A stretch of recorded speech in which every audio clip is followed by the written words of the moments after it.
Hello, everybody, and welcome to this webinar on road safety in low and middle income countries. For those of you who do not know me, I'm Amir Sabhani. I'm Director of Safe Path Consulting and a proud member of Australian Culture of Road Safety, and also I'm the committee member of International Outreach Chapter and Victoria Chapter. And I'm very pleased to facilitate this webinar today. As you might know, we already had our 2024 Australasian Road Safety Conference in Hobart. This happened early October, and that was another excellent conference, another successful conference that we had. Around 700 delegates attended in that conference, and one group of delegates who made a significant contribution to the conference was the delegates from low and middle income countries. So the conference received 64 abstracts from these countries, and 20 abstracts presented in the conference out of 64, and also 32 people registered who were from different countries across the world. And this map can show you can see in the map the geographical distribution of the people who attended the Australasian Road Safety Conference in Hobart. In this webinar, we would like to maybe do some presentations, just repeat some presentations that happened in Hobart Conference, and also provide a brief overview of a very important workshop on LMIC road safety and LMIC countries in the Hobart, in the Australasian Road Safety Conference as well. So that is why we invited 4 presenters to present today. I would like to welcome to all of them. I will introduce all the presenters before they doing their presentations, and before that, I would like to highlight some housekeeping items. The webinar will be for 90 minutes. The webinar will be recorded and emailed to all webinar registrants. And also questions will be held until the end of each presentation. At the end of each presentation, we will have time for questions and answers. And if you would like to put your questions and answers, or put your questions in the chat, so please ask your questions through the Q&A box, which is at the bottom of your window, or bottom right of your window. You also can do some chats in the chat box, but that's more for the, please use it more for the discussions and the comments rather than asking your questions. So we make sure, this way we make sure your questions will not be missed here. So in sake of time, I just make my part very short, and I would like to hand over to Dr. Ingrid Johnson, the Chief Executive Officer of the Australasian College of Road Safety, to give you some introductory words. Ingrid? Thank you, Amir, and thank you everyone for joining us today for this webinar. The International Outreach Chapter of the College has had really significant growth this year, and we've now got almost 300 members from all around the world. We've got members in Oceania, Asia, Africa, Europe, North America. We don't have South America yet. So let's talk to our road safety colleagues in South America and try and get some growth happening there as well. And there are so many different ways that you can be involved and active. The details of who are the IOC committee members are on the website, and you can always contact them to find out about how you can get more involved in the IOC itself. We also have networks in the college. We have a Women in Road Safety network, an early career network. We have a new road policing network, and they are a local government network as well.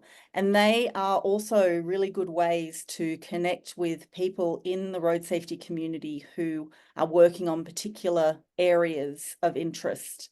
And you can absolutely join those networks as well and be part of those activities. We end up having an event roughly once a week at the college, around 50 events a year. So there's always a lot going on, and lots of ways to participate and be part of the action. So thanks very much for being here, and I'll hand back to Amir. Thank you very much, Ingrid. So let's start the presentations. Let me introduce the first presenter, who is Dr. Shane Turner. Dr. Turner is a safe system specialist at ABLI with over 30 years experience in strategic and applied road safety strategies and studies and road safety research. Shane is an adjunct senior fellow of the University of Canterbury and is on the editorial board of the Transport Research Record, the Journal of the Transportation Research Board in the United States of America. Shane's experience includes road safety projects in many countries, including New Zealand, Australia, Indonesia, United States of America, Fiji, Brunei, and Canada. Shane has provided training and specialist skills in Coyote 8 funded project since 2020. The title of Shane's presentation is Summary of LMIC Workshop in ARSC 2024. On this note, I would like to hand it over to you, Shane, to start your presentation. Thanks, Amir. I'll just open up my presentation.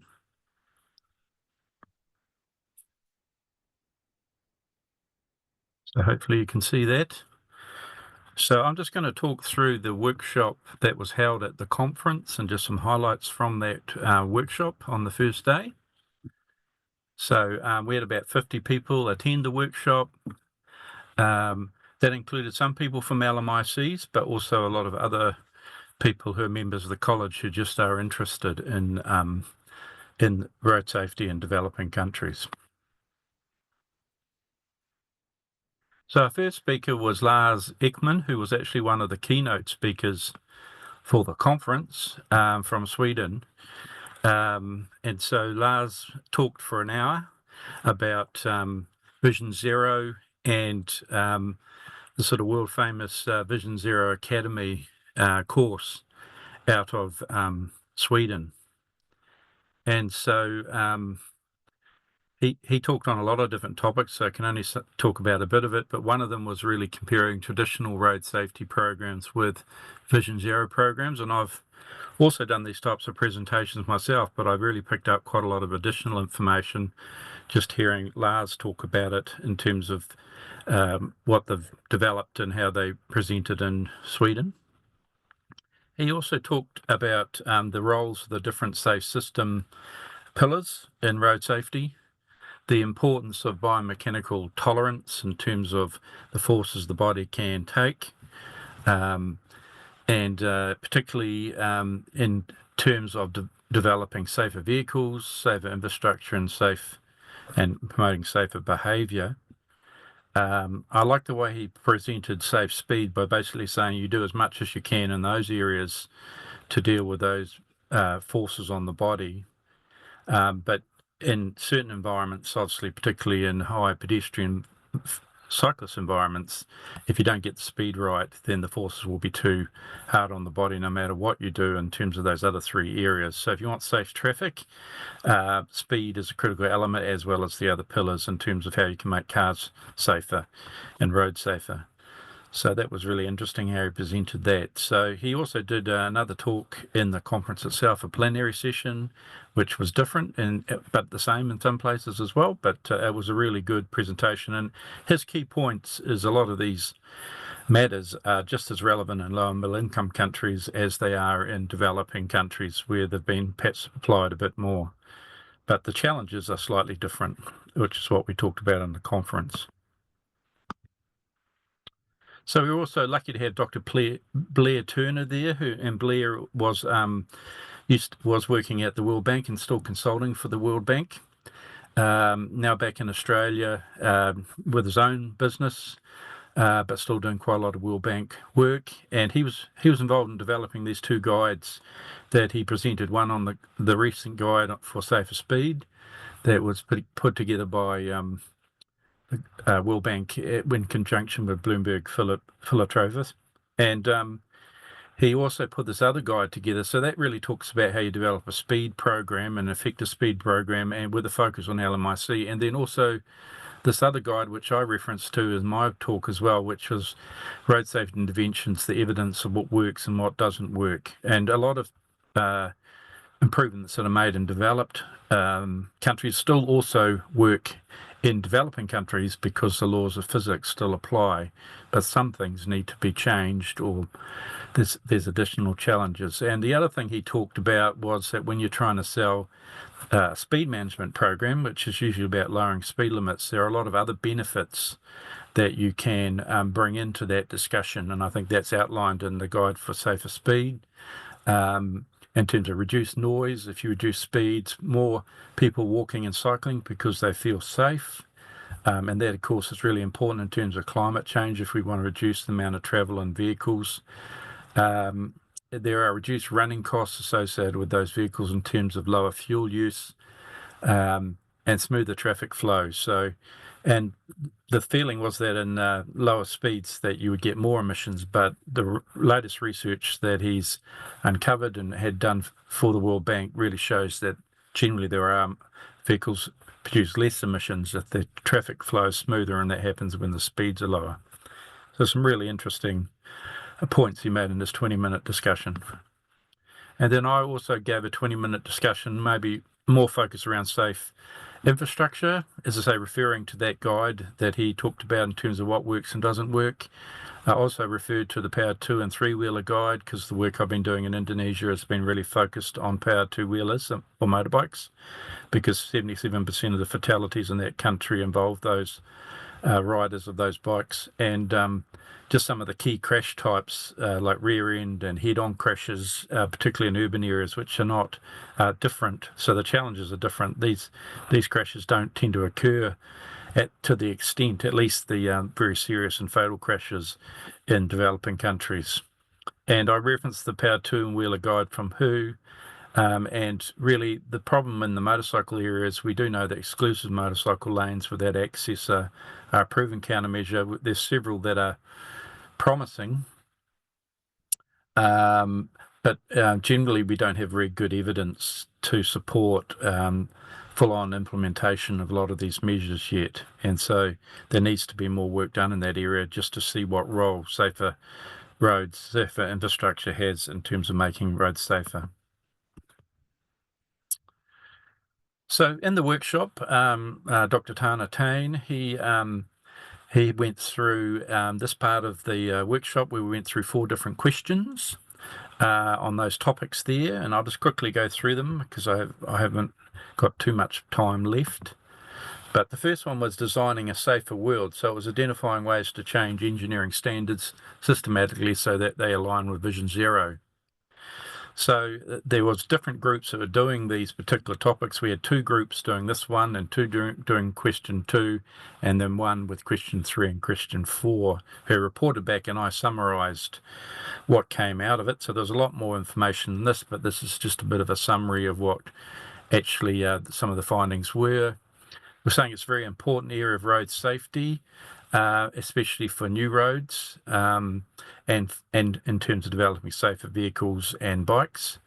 We need to encourage use of more effective and safer design standards. And one of the things that was pointed out is that if a country is challenged with a particular issue and wanting to improve their design standards, that the best place to look is perhaps other countries have got the same type of problems. So with the powered 2-wheelers being such a big issue in Indonesia, maybe they can learn from Thailand or Vietnam or vice versa. And the ADB and the World Bank and those types of global organisations really try and help by sharing that type of information or creating ways to share that information, as we are trying to do here with the IOC as well, just to help out countries who have got particular challenges that they're trying to face. The second one, which was the one I was involved with, there were 2 groups, really was focused in on powered 2-wheeler safety, in particular, strategies, policies and practices. And one of the things that was picked up, and Lars also encouraged this approach, was we really need to develop Vision Zero programs for motorcyclists specifically, not include them as part of an overall Vision Zero program. Oh, don't know what I... where I am in terms of my time. Sorry. A couple of more minutes that you have, Shane. Couple of minutes, sorry. Yeah, thanks, Amir. One of the issues that was raised, though, is in high-speed environments, is Vision Zero actually realistic for motorcycles, given they haven't got that protection of people in cars? But and a lot of the issues in developing countries are in urban areas where speeds can be lower, and Vision Zero is a potential outcome. But yeah, high-speed environments, his view, based on what's happening in Sweden, is it's very hard to get Vision Zero for motorbikes at this point of time. It's not saying that in the future we won't have solutions for that. We need to consider what safety interventions are effective in addressing power two-wheelers safer from high-income countries, and what are different, and some of the new type of measures that really need to be introduced in LMIC countries that perhaps aren't used widely in developed countries, like motorcycle lane, bike boxes, and putting in solid medians to stop overtaking, that type of thing. We all agree that a big shift is required really to improve motorcycle safety. We need to look at designing roads where the motorcycles dominate, designing roads for motorcycles.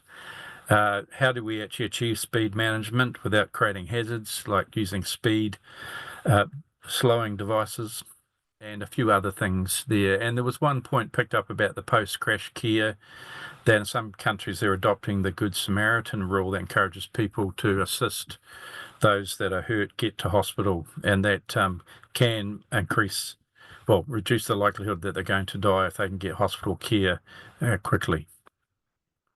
We also looked at creating a new way of developing and implementing new road safety policies and procedures. The key thing is to look at the blockers. It's really important to understand the political environment of each country and what will and won't work, and to roll out policies gradually. The importance of a central road safety agency. There's a couple other points there I'll let you catch up on because I know I'm running out of time. But on my last slide, last slide. Yeah, sorry, a bit out of order, but sharing the knowledge, developing institutional and systemic road safety education reforms.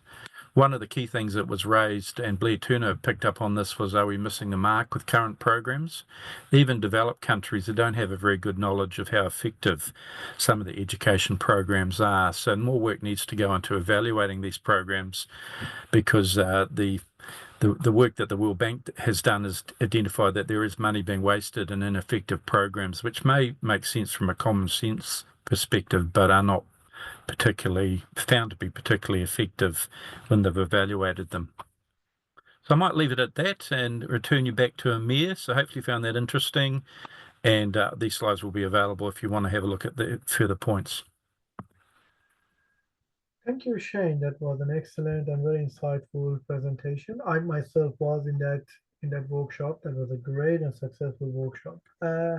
Any questions? I see the Q&A box. That's empty. Please feel free to put your questions in the Q&A box. While people, if you have any question, put their question, Shane. I have one question myself. Is there any plan, because that was very successful in Hobart, is there any plan that you have to do something similar, or even maybe continuation of what you did in Hobart in the next conference in Paris? Yeah, the discussion towards the end of the workshop was that there was a lot more that could be done in terms of talking through some of these issues. So we might pick up on a couple of those topics and try and do a more in-depth workshop at the next conference, which is in Perth later next year. So yeah, we do have some ideas, and I'll work with those that help put the workshop together to see what we can come up with for the next workshop. Okay, that's good. Great. So any questions? I do not see anything in the chat box yet. So it seems we do not have any more questions for these presentations. Thank you very much, Shane. If we have time at the end, we will have more time for questions and answers and discussions. So thank you for now. I will go to the second presenter and we'll get back to you at the end if there are more questions coming. Fantastic. So let's go to the second presenter. let me introduce a second presenter. Our second presenter is Miss Amalia Rolioke. Amalia is a Global Alliance Road Safety Advocate, social worker, and former WHO Legal Development Program Fellow. It's a career focused on social work and development, injury prevention, and public health. Amy has championed child safety in homes, schools, and on the road. She led the implementation of the Safe Kids FedEx Walk This Way program in the Philippines for 15 years, significantly reducing child pedestrian crashes and deaths. She organized UNICEF's CRTIP National Coalition to improve school roads with IRAP star ratings and advocated for child motorcycle safety and the child restraint law. Amy played a key role in developing the Philippine and Metro Manila road safety action plans, strengthening the national safety policy. She also supported the discovery phase of Samoa's National Road Crash Database System, funded by the World Bank. Recently, as an ARSC 2024 LMIC Scholar, she received the award for the best submission by the new practitioner. I put the photo of that award in my slides. Congratulations, Amy, on that. Amy now serves as a trustee of the Center for Policy Studies and Advocacy on Sustainable Development Incorporation and consults on projects in droning prevention, urban health, and road safety. Amy's presentation title is A Pathway in Metro Manila for Enhanced Road Safety by 2030. I hand it over to you, Amy, to start your presentation, please. Okay, thank you so much. Thank you, Dr. Amir, for that. So I'm going to share my presentation. Sorry.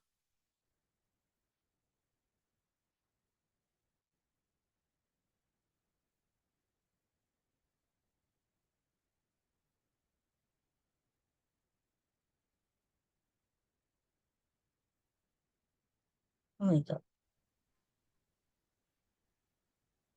Oh, where's my connection?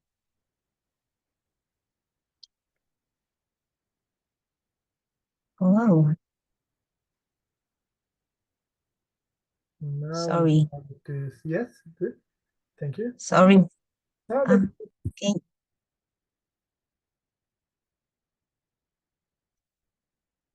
Can you see it? Sorry. Okay. Good morning, good afternoon, and good evening, everyone. This is Miss Abby from the Philippines.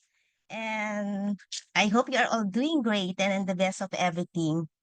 And so first, I would like to thank the Australasian College of Road Safety International Outreach Chapter for inviting me and giving me the opportunity to share what we are doing on this side of the world. Of course, my presentation is entitled A Pathway in Metro Manila for Enhanced Road Safety by 2030.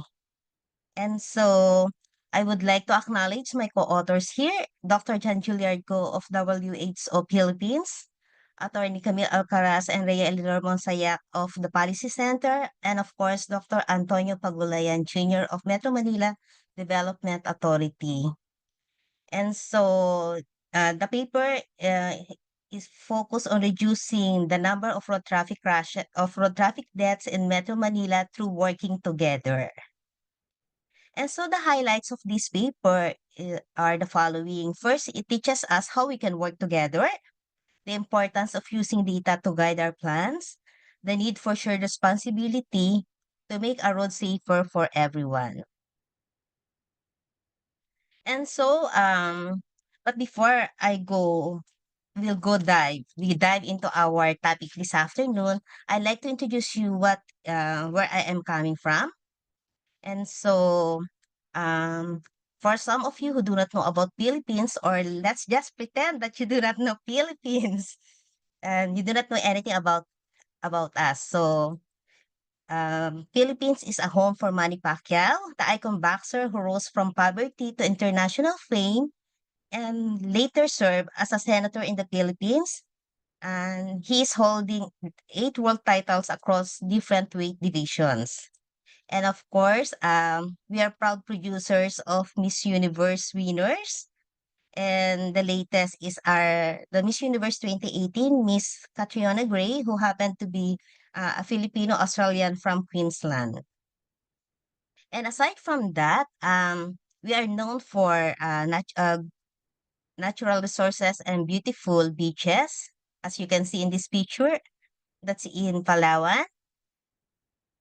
And also, we are, most of us are Roman Catholics because of the influence of the Spaniards, and we were colonized by them for 333 years. Aside from that, we are very happy people. We love to smile and we love to laugh. And of course, we are very resilient. Filipinos are capable to smile despite and in spite of any circumstances. And aside from that, Philippines is an archipelago of over 7,100 islands and divided into three main regions, the Luzon, the Visayas, and the Mindanao, with a population of 117 million people and of course, an area covering of 300,000 square kilometers.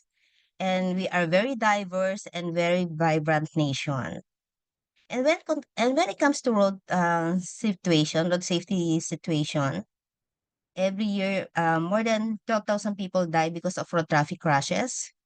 That's according to the Philippine Statistics Authority in 2022.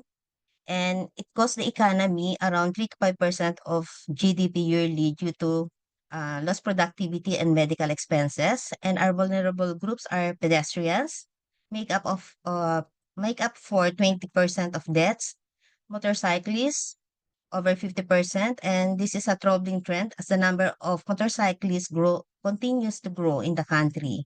And of course, the cyclists and children, and we have increasing number of deaths every year.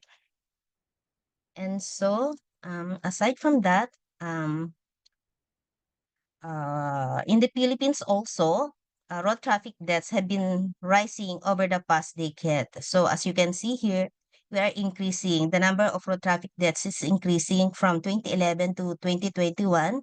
And there was a decrease in 2020. It's because of the COVID-19. And mostly the affected are the males. And according to statistics, there are it's 84% of males are in this number. So as you can see, because of this, we can say that road safety is a major public health issue in the Philippines.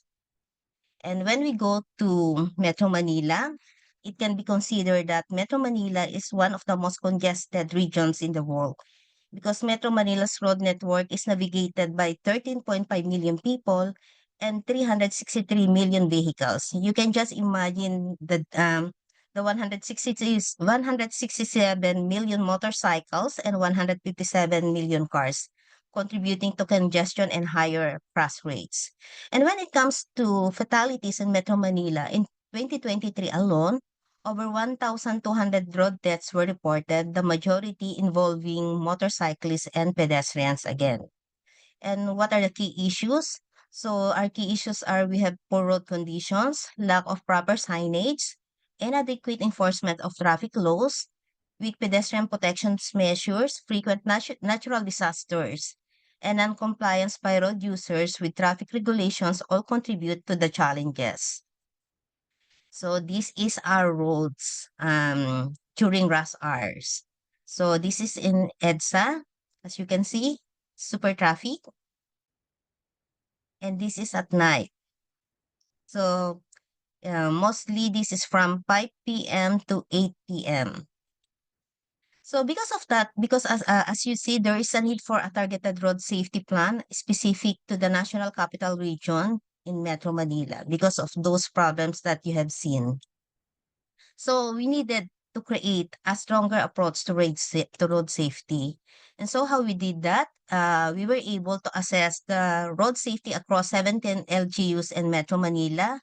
And that is through data reviews where we analyze existing policies, cross data and reports.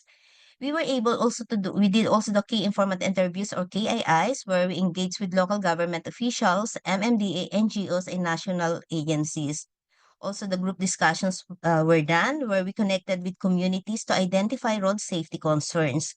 And of course, we try to coordinate and engage our experts from MMDA, LGUs, and civil society to develop a roadmap through stakeholders discussions. And the accomplishment of that is the zero draft where we developed the first Metro Manila Road Safety Action Plan 2024 to 2028, aim at addressing common issues and unifying efforts across all LGUs. And so what's the significance of the Road Safety Action Plan? The significance is first, it was the first collaborative effort actually. It was the first time that all 17 LGUs worked together to address road safety collectively. And of course, shared challenges were identified, and despite their challenges, common issues like unsafe intersections and dangerous pedestrians crossings were highlighted. And of course, we were able also to discuss the interconnected roads because as I've mentioned, and some of you have visited Philippines, you know that EDSA is the long road network that connects the 17 LGUs. And LGUs were able to recognize the need to improve these shared roads like EDSA where traffic is heavy and crashes are very common. And so the Metro Manila Road Safety Action Plan 2024 to 2028 that was developed, its goal is to reduce road crash fatalities by 35% by 2028. And it uses the safe system approach, which focuses on creating effective road safety management, safer roads, safer vehicles, safer road users, and improved post-crash care. And continuous coordination among stakeholders was established where we encourage consistent collaboration between MMDA, LGUs, national agencies, and NGOs. And the achievements of this are first, we were able to actually develop a strategic document covering all the 17 LGUs when it comes to road safety. And we were able also to define the different roles of different stakeholders. So it outlines the responsibilities of MMDA, LGUs, and key agencies. And we have also the communication plan where it became a plan for public awareness campaigns and information sharing. And so we need to we have to sustain our momentum and the next steps. So the need for continuous collaboration between and among MMDAs and the LGU partners to ensure the implementation of the Road Safety Action Plan. And of course, the future steps of this are to develop local road safety action plans specific to its LGU's needs, explore new projects aimed at enhancing road safety infrastructure and communities, and involving communities and private sectors in road safety awareness campaign for the future. And so before I end, I'd like to acknowledge the support and the supporters and the leaders for this project. Of course, the Metro Manila Development Authority for leading the project, the World Health Organization for the funds, and of course, the Policy Center for the hard work and for the technical assistance. So our call for action is that for those who wish to support Philippines, we invite you to build on the Metro Manila Road Safety Action Plan 2024 to 2028 as a foundation for future because this is aligned to our Philippine Development Plan and the UN Road Safety Action Plan. And together, we can create a future where road traffic crashes are no longer a leading cause of death, and everyone can travel safely no matter where they live, because we all care. Thank you. Thank you, Amy. That was a great presentation. I myself didn't get the chance to attend your presentation at the conference, so I really enjoyed the presentation. Very informative and great presentation. So let's go to the Q&A box and see whether there is any question. There's a question there, but seems not related to you. Is there any questions from the audience? If there is any, please put that in the chat box. While that's coming, so I would like to ask a question myself, and it was fantastic, in order to put together all those government agencies and come up with a unique and consistent sort of plan in order to improve safety and the action plan you develop. I would like to ask practically, what are the main challenges you encountered during that process? And second one, how long did it take to develop that action plan?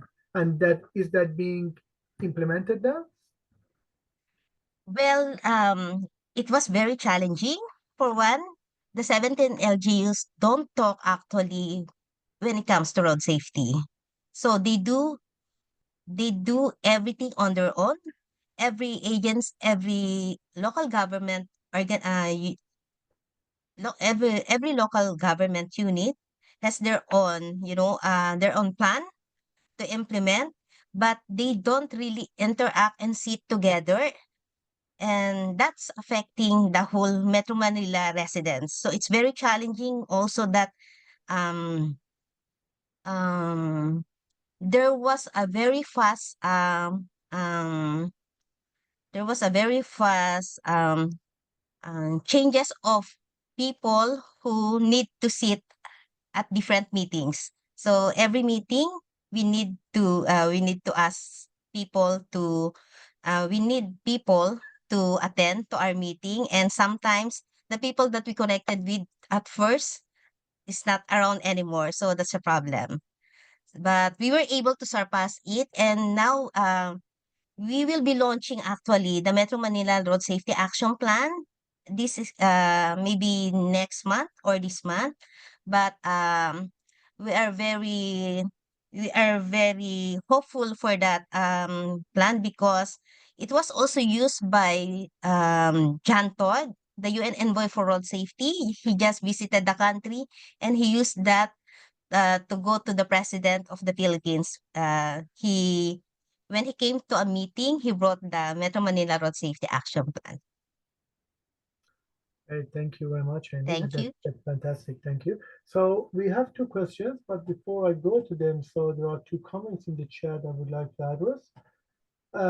Yes, I will ask the question from Shane afterwards, after the presentations. So now we focus on the questions on Amy, and then at the end I will ask the questions from the Shane. And also this session, yes, will be recorded, as I mentioned, and all the registrants will be able to access the recorded session. There are two questions, Amy, both from Lee. The first one is more a comment rather than question. It's good to have your feedback on that. It's wonderful to see the details of how the Metro Manila action plan was developed. A 35 reduction by 2028 seems ambitious though. What do you think? Yeah, it was actually, when we were discussing that, it was so ambitious, the 35% reduction, but we want also to be aligned on the UN Decade of Actions, which is the 50%. And if you notice, we reduce our ambition to 35%, just to make sure that we were able to attain or reduce something. So that's how we did it. Sure. Right. And the second one is again Lee. I'm curious about how that target was negotiated and whether some stakeholders were keen on much lower or much higher targets. Well, actually, what was good in the stakeholders meeting, we were able to contact the right people who are, deciding for the traffic, something like that. And we were able also to invite the people from the Department of Transportation, and for the from different agencies. We conducted different meetings for local government units, and also for those other stakeholders. I so that's how we did it. Fantastic. Thank you, Amy. Thank you. Well, if there is no other question from Amy, I can ask a question that is in the chat box from Shane before going to the next presentation. There is no question in the chat box, so I go ahead and ask the question from you, Shane. So, Shane, the question from you is one thing is from Yogan. One thing which I noticed during my projects in LMIC, their standards are not kept abreast with the international standards. How can that be ensured? Great question, but a pretty difficult one to answer because it's probably quite specific to each country. And I noticed that also in Indonesia. And the other thing that goes with this is the fact that people don't like veering from the standards. So if you bring in a new measure you know is effective, then you think is effective, then they may not want to do it because it's not in their standards. And part of that is also to do with the fact that some aren't actually evaluated yet because there's not enough evaluation studies going on to look at the effectiveness of measures, which is in developed countries, high-income countries, we generally have a lot more research on how effective various road designs and treatments are. But yeah, I suppose the only thing you can do is work with the country to try and keep their standards up to date. And I think that varies depending on which country you're in. But you may not be able to do what you want to do straight away until you get those standards changed. So there needs to be plenty of effort go into that area to make sure that the designers are comfortable with what you're proposing. But hopefully if you can change them in one country, you can point to that other LMIC and say that they're using those standards and we recommend you adopt those also. That's pretty well my advice at this point in time. Thank you, Shane. So there is no other question in the chat box, and we already answered all the 3 questions. So we move on to the next presentation. In case there are more questions in the chat box, I would like to ask Amy and Shane if you could just have a look and you can just answer the questions as well. If we have time, we can do the discussions at the end. Good, so let's go to our next presenter. Our next presenter is Ms. Hong Pham. Hong Pham is a monitoring and evaluation coordinator at AIP Foundation, where she oversees the assessment and progress tracking of key initiatives aimed at improving road safety, especially around school zones and factory areas. Hong plays a role in ensuring that projects meeting their goals and timelines. Hong holds a Master's of Science in Sustainable International Agriculture from George August University at Göttingen. Hope I pronounced the university right. So the title of Hong's presentation is Enhancing Road Safety, Vietnam's Safe School Zones Advocacy Journey. So on this note, I would like to hand it over to you, Hong, to start your presentation, please. Yeah, thank you, Dr. Ami, for the introduction. Now I will share my presentation.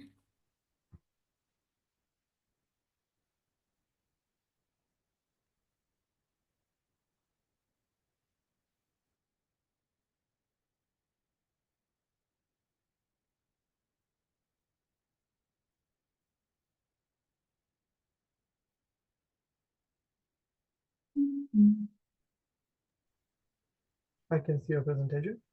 Oh, yeah, wait me a moment.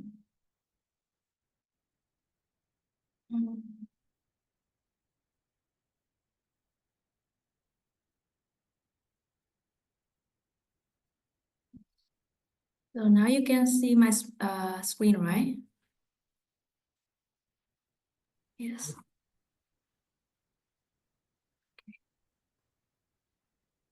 I can also see the slide changing as well, so everything is fine.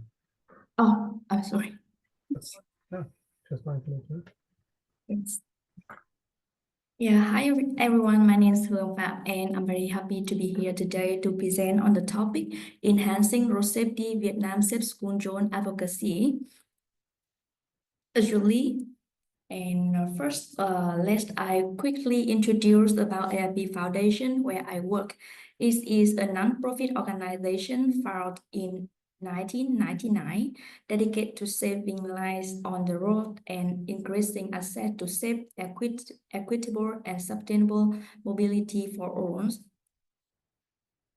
And now we will go to the main part of this presentation. In Vietnam, road crosses are the second leading cause of death for children aged 0 to 19. We lose more than 2,000 children every year. It's not the statistic. Each number represents a child, a family, and a future cut short. Many of these tragedies occur on the children's daily commute to school. Over 18 million children in Vietnam are commuting to school, often multiple times a day. However, Vietnam does not have standardized safe school zones with speed limit and protective infrastructures. If you look at the photo on the screen, you will see the danger children face. For example, sharing space with the speeding truck, lack of pedestrian crossing, and inadequate sidewalk.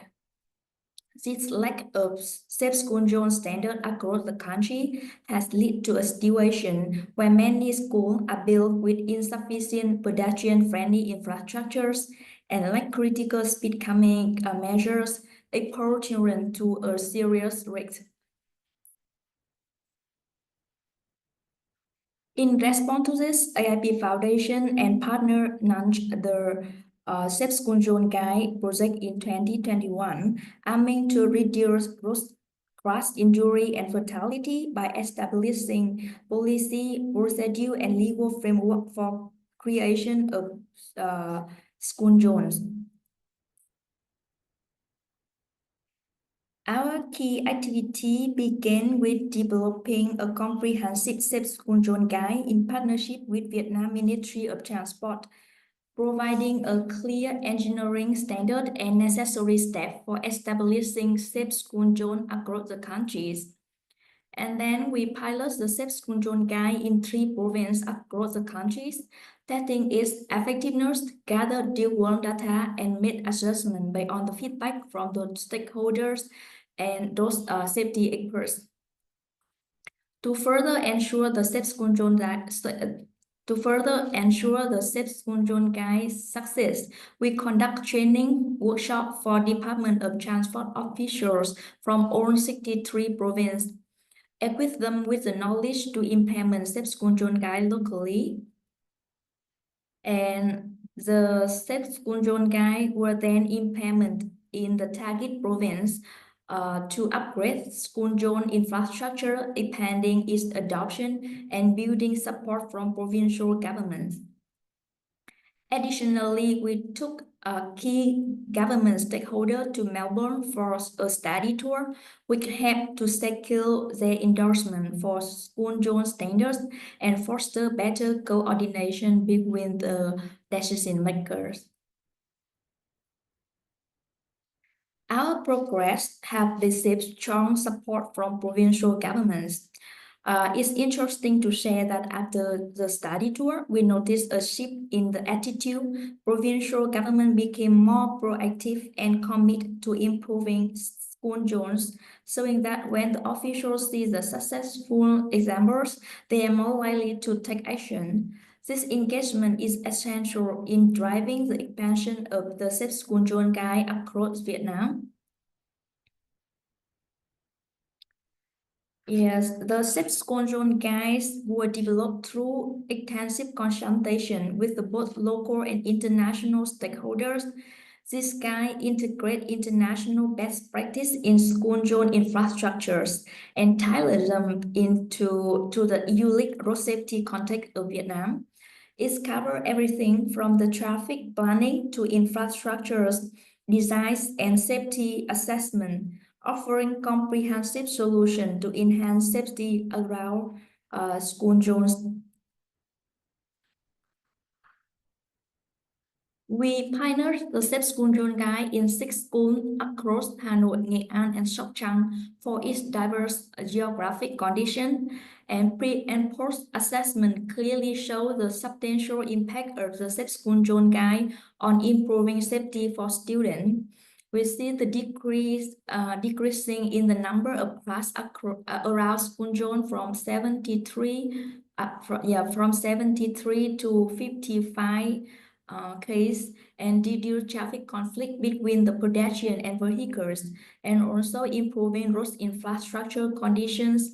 School upgrade from 1 or 2 stars before intervention to 4 to 5 stars after intervention based on the IRAP star rating for school tools. Here is an example from one of our pioneer schools. The next photo shows the situation where the intervention, before our intervention, no designated parking area. Parents park a lot of motorbike on the sidewalk, forcing students to walk on the road.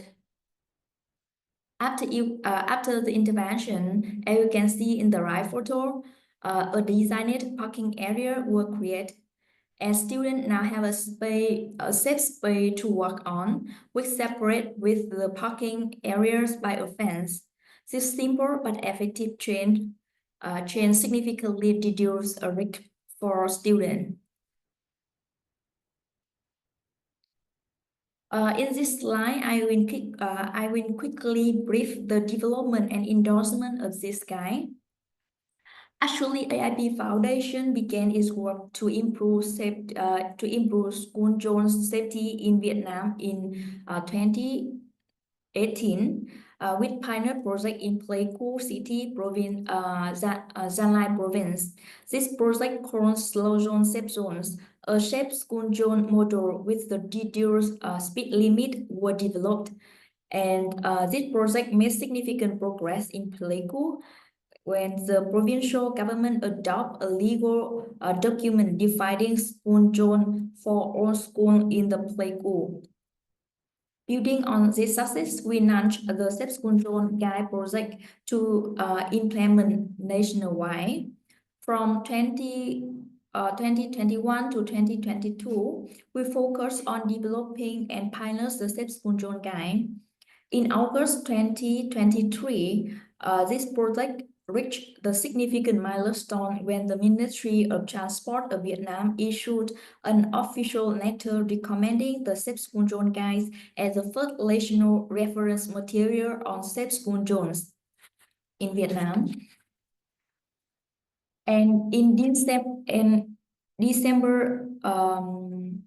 2023, Vietnam Prime Minister issued a directive calling on the relevant agency to review and update the country technical standards and regulation for school zones. In response, the Ministry of Transport issued the Decision 64, instructing all 63 provinces in Vietnam to conduct assessment and develop action plan to improve school zone safety. Following this, the Department for Roads of Vietnam issued an action plan encouraging all provinces to adopt the Safe School Zone Guide when modifying existing school zones for constructing new schools. Yes, as a result, many provinces have begun conducting school zone assessment and developing safety action plan based on the Safe School Zone Guide.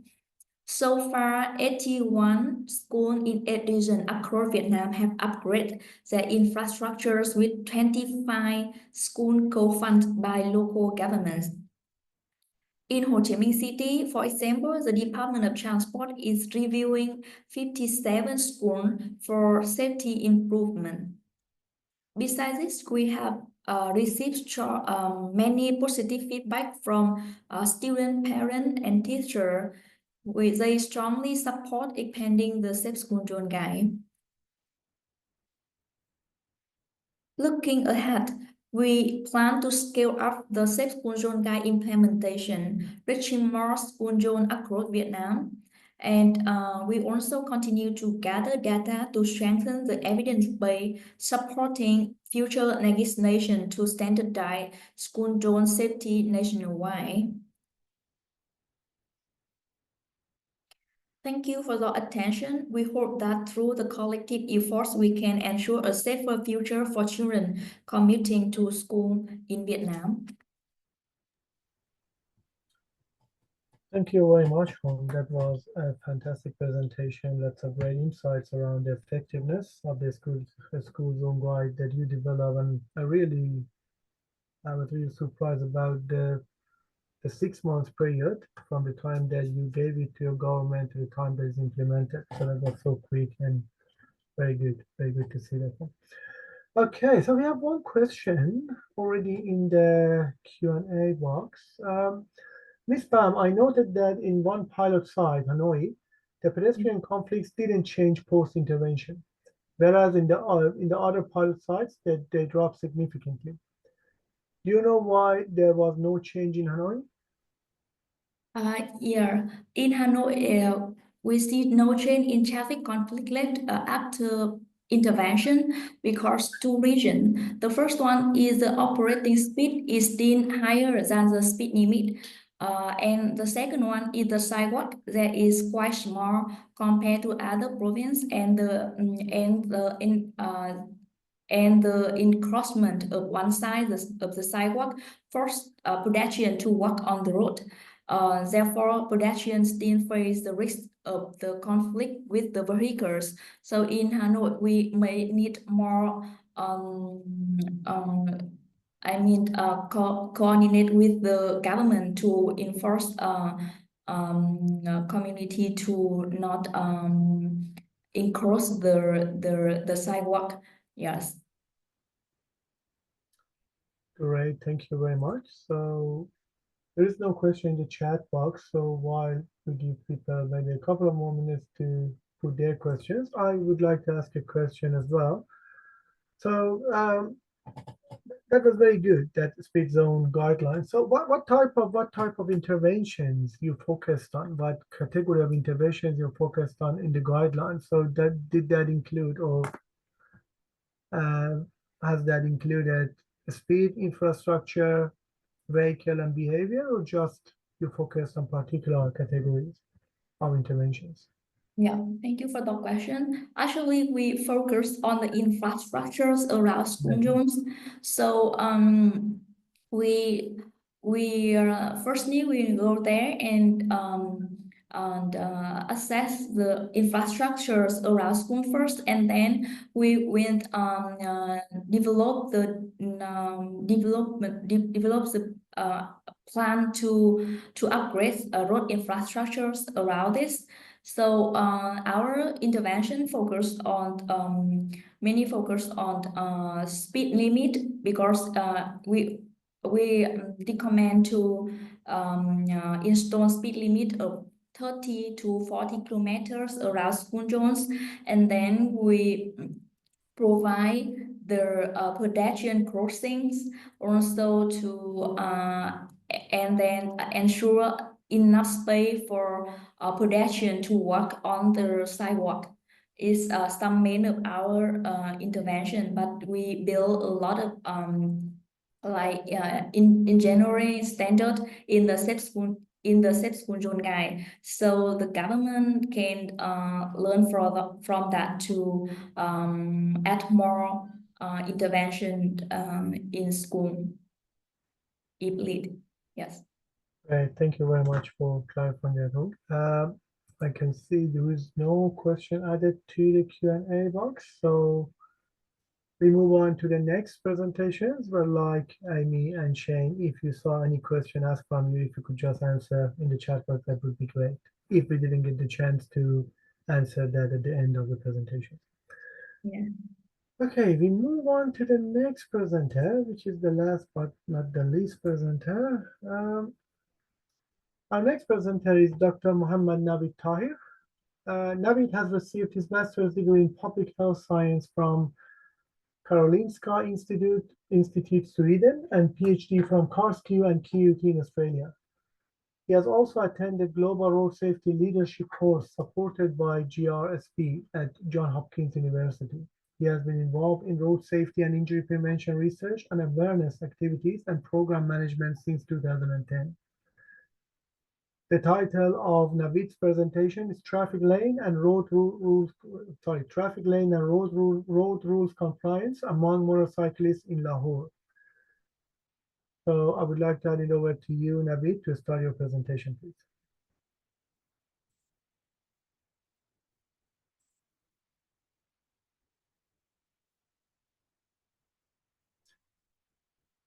You're on mute, Mohammed.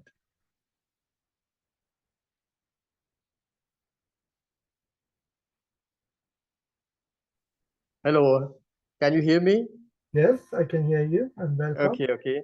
We didn't get a chance. Okay, thank you very much. And let me share my screen.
Is there any technical issue, Navid, or?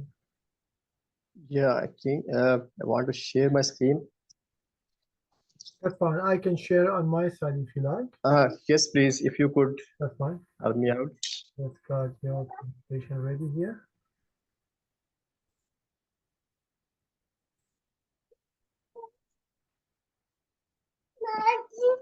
Can you see the slides? Okay, there? thank you very much. Okay, thank you. So everybody's hearing me. Yeah, First we of can all, hear I you. would like to thank Dr. Shane, Amir, and Ingrid for giving me this opportunity to present my paper.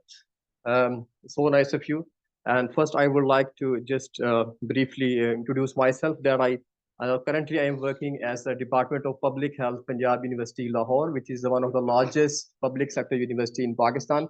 And here at this university, uh, continue with my the professional career in the road safety. I have developed a complete course on the road safety, which we are offering to the our BS graduates. The title of the program is BS Workplace Health and Safety Promotion Program. So under that program, we are offering this road safety and injury prevention program. And as a part of this program, we have also conducted this survey that I am presenting the finding of this survey. And the title of the is traffic lane and the road rules compliance among the motorcyclists in Lahore.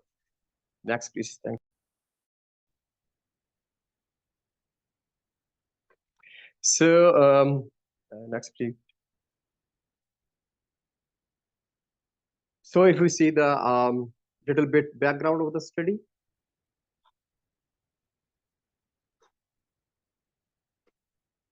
Pakistan is the fifth most populated country in the world with a population of 240 million people.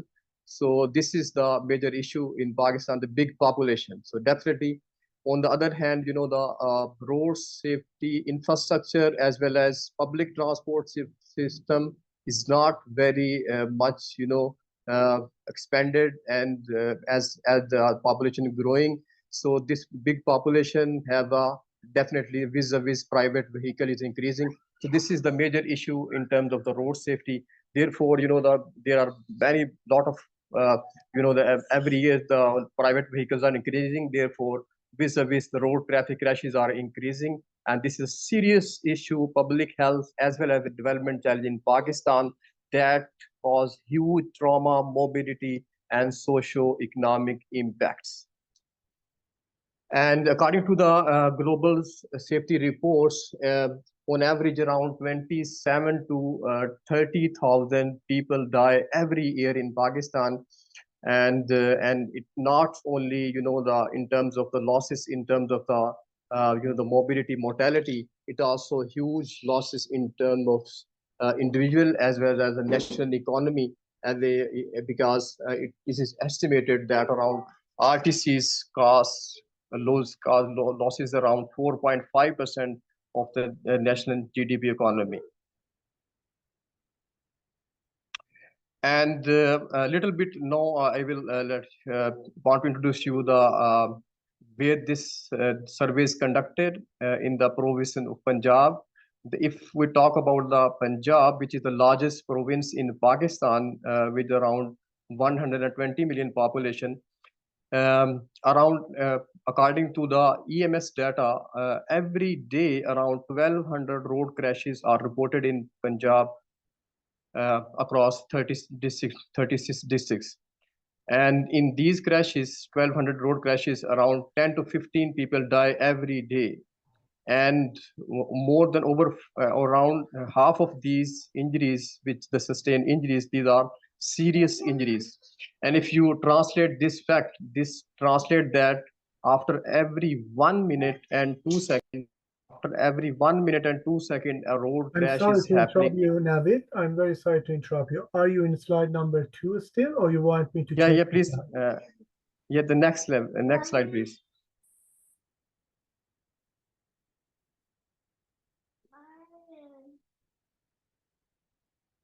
Next slide, please.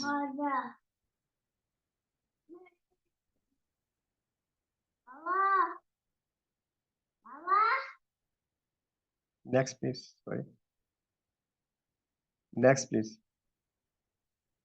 Yeah, this one. So I was just telling this road safety situation in the largest province of Pakistan, that is Punjab.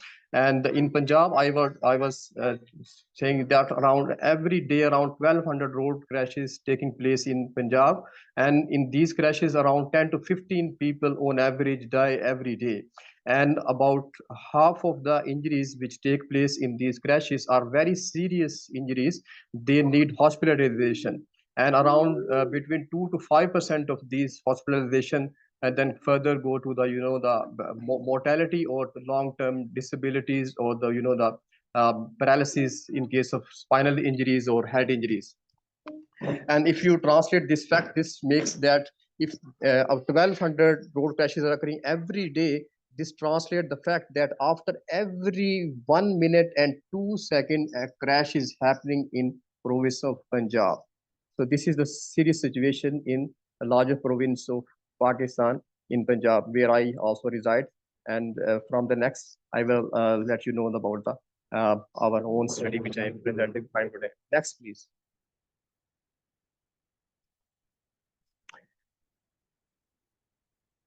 So little bit the background of our current study. Are around 75% of the total registered vehicle in Pakistan are the motorcycles.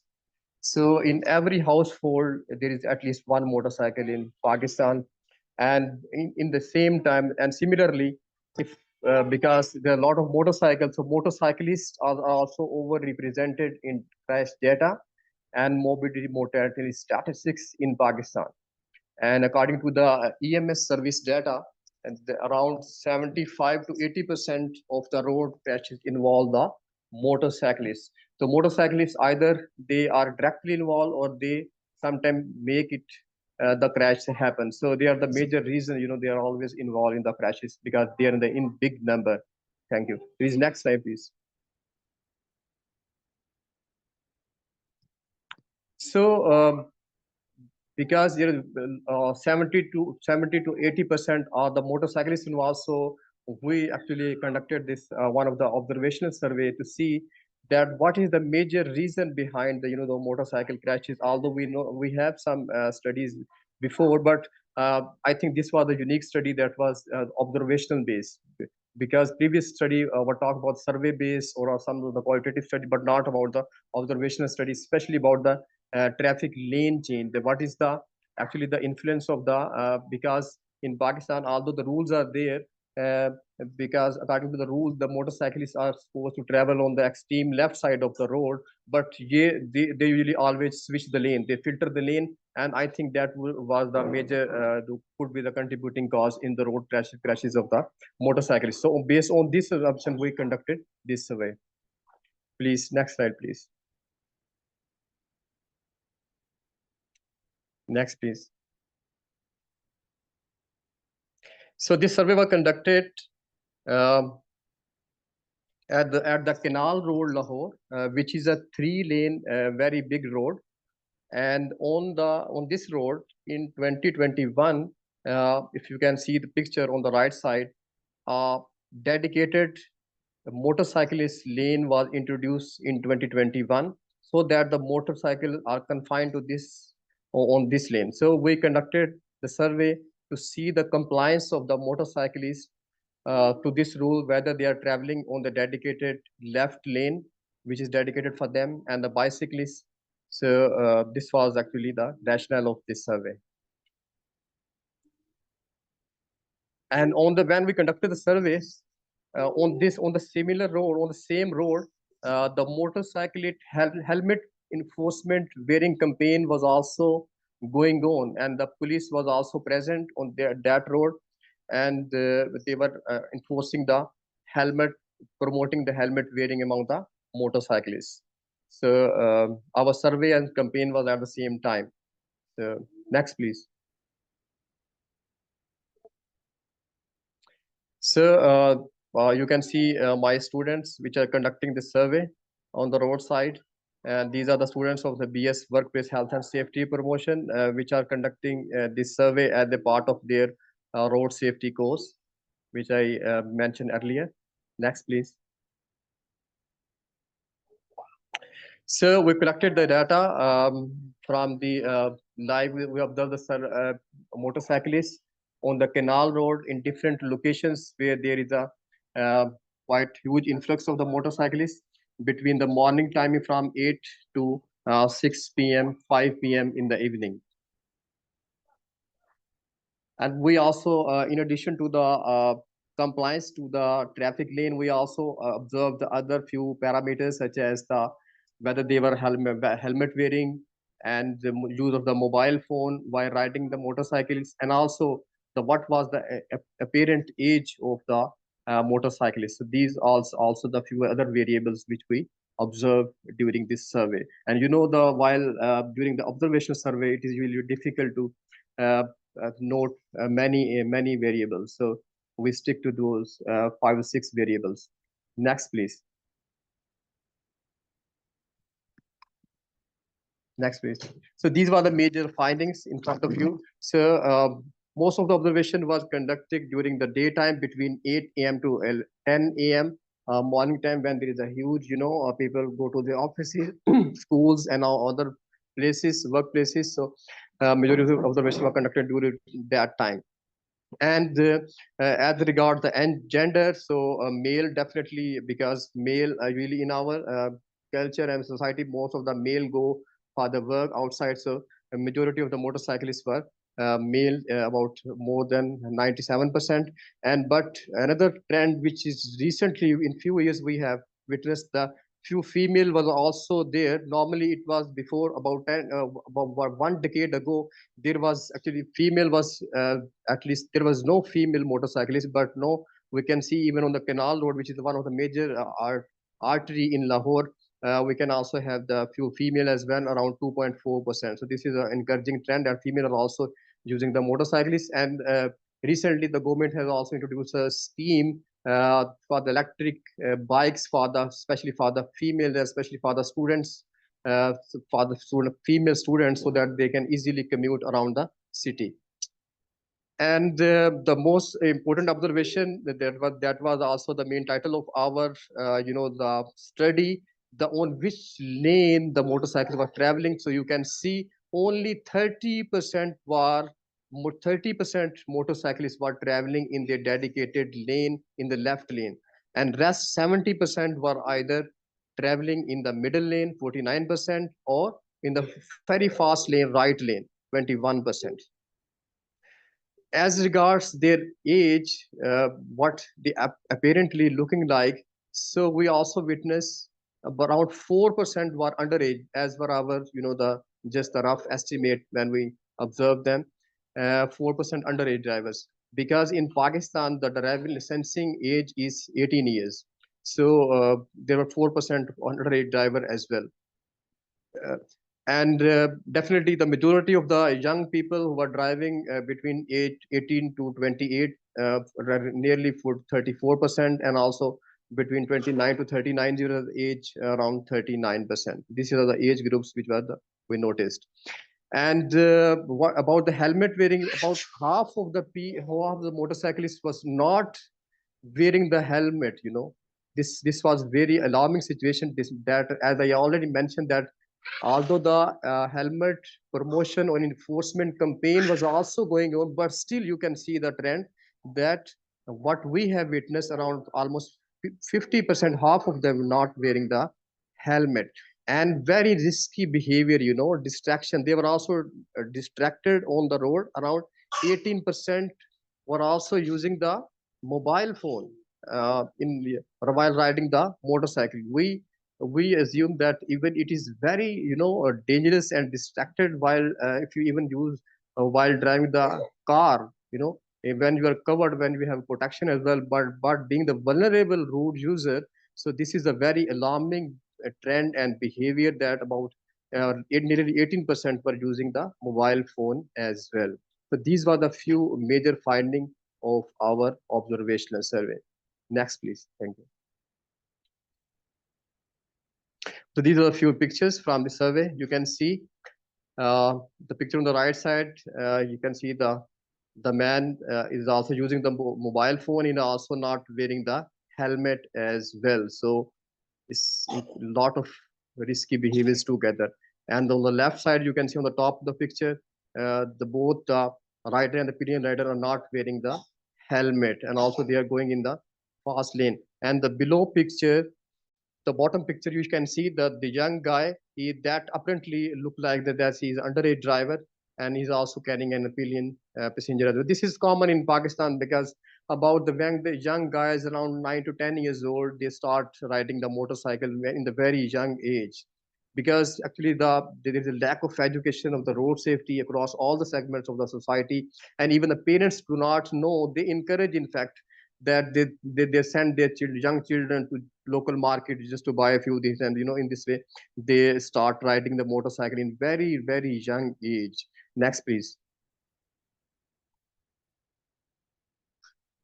There are a few other pictures as well. You can see the big canal road, and you can see the motorcyclists are everywhere in the fast lane, right lane, and also in the middle lane, and very few in the left lane.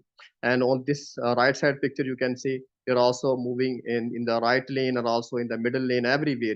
They always filter the lane. So this is, I think, the major reason of the road crashes among the motorcyclists in the whole in Pakistan. Next, please. So these were our finding, and definitely these issues need to be taken at the appropriate forum. And we concluded that this is because the left lane was introduced dedicated for the motorcyclists, but still they are traveling, about 70% were traveling in the other lane. So we concluded that this is not enough that you improve the infrastructure or made some rule, but there is also, you need to create the awareness as well.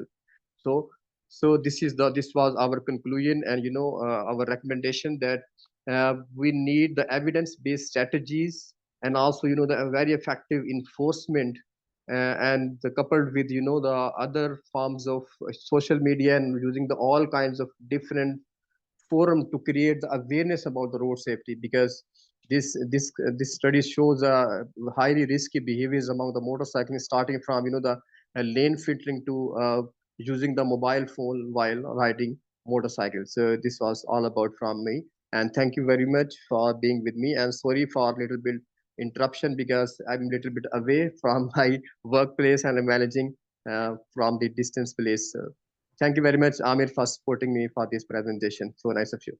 That's absolutely fine. That was a fantastic presentation, very insightful. And I know that you didn't get the chance to make to Hobart, but it's great to get the chance to listen to your presentation here. That was a great one. So we have one question already in the chat box. while working in LMIC conditions similar to Pakistan on a World Bank project, I found that only engineering measures were effective, forcing road users to obey road rules and use safer speeds. Enforcement can be very effective, but rampant corruption made it ineffective. Education was largely academic. Therefore, the key is to use engineering measures plus more honest enforcement. So that was maybe a comment rather than from Yogan, rather than a question. Do you have any feedback on this, Abid? Yeah, I agree with that. That actually both are needed, and because, and especially, if I talk about the Pakistan, unfortunately, because if you since the COVID onset, we have lost around 34,000 people in COVID in last 4 years since the onset, in 2022 onwards 2024. But in Pakistan, every year around we lost around 30,000 people in road crashes. But there is superstitious, and they say people, this agenda is not on the platform of the policy makers. They do not consider it as a public health issue. They say that accident happen by nature and we do not need to do anything. And unfortunately, we have drafted the road safety policy in 2018 with the systems of the Asian Development Bank, and I was also part of that team who drafted this policy. But yet it is not implemented. So we need all kinds of effort, definitely from policy to infrastructure, education, all that. And especially in Pakistan, if I talk about, we need to introduce this subject in very early ages, because from parents to teachers and from the school children, that's the ideal platform to start with. When you are old and it's very difficult to change the behaviors, I think we need to start from the very, very beginning and early ages. We train the people, train the kids in the very early ages. So that's what we're also trying to do that. And we have, as I mentioned, we have also developed this course, and we are trying to actually include one of the complete chapter in the educational and the school curriculum as well, as part of road safety. Thank you very much. Thank you, Navid. Is there any other questions? I don't have anything in the question and answer box. Okay, yeah, Yogan just responded to your feedback, Mohammed, so you can just look at it yourself. I've got a question, Amir. Sure. Yes, please. Great presentations. Thanks, everyone. I've really enjoyed those, and it's great to see what's happening in 3 different countries. But for Navid, my question around the motorcycle lanes, when they're installed, are people meant to be using them? Is there a requirement that they should be in the motorcycle lane, or is it optional? As a general rule, I think across the world, the two-wheelers are supposed to travel on the left lane. It's the rule, and especially in 2020, this lane was dedicated, introduced for the motorcycle. It's mandatory to travel for them to own the left lane. It's a mandatory, especially on the canal road where this lane was introduced. So this is mandatory, I think, yeah. So is that the case whether it's marked as a motorcycle lane or not? So even if it's not, if you've got multiple lanes and they're meant to still be in the left-hand lane, or is it only when it's actually marked? According to the rules, whether there is a dedicated lane like I have shown you on the canal road, it's anywhere in Pakistan, the 2-wheelers and 3-wheelers, because we have also a lot of 3-wheelers as well, motorcycle rickshaws and all that. Taxis, so they are supposed to travel on the left side. So this is the rule. They need to. It's a mandatory. Very interesting. Great, thank you very much, Mohammed and Shane. Now we are getting closer to the end of the session. 3 minutes left, so I just move on. There's no other questions in the Q&A box. So I would like to conclude this session. I would like to thank all the presenters for attending this session and do their presentation, and also the audience for the fantastic discussion and the questions they asked.